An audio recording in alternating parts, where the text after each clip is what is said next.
Thika School for the Visually Impaired. Over 300 pupils here are united through visual impairment. Irene Nthambi is in class 4, and this is how she writes. She relies on this slate and stylus to create an impression of raised dots on paper. She then uses her lips to sense the dots. Number 1.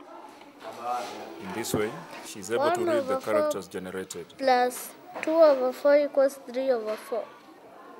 Geoffrey Kabecha has been teaching in this school for the last 4 years. He understands well his people.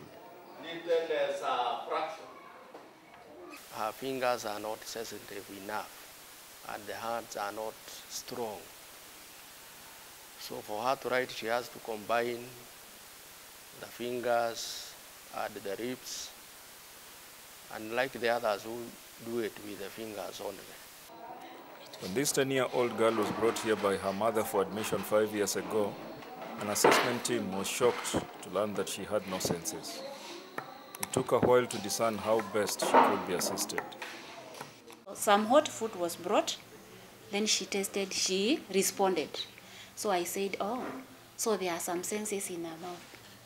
So from that time, we worked on the tongue and the lips. The lips have senses and the tongue.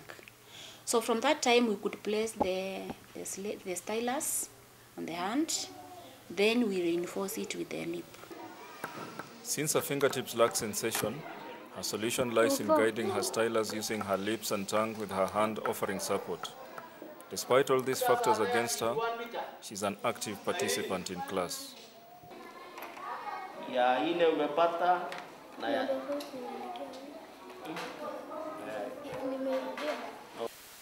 She's among the best in the class.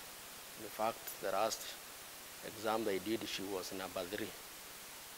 We started sensitizing the lips so that now she can feel the dots and read.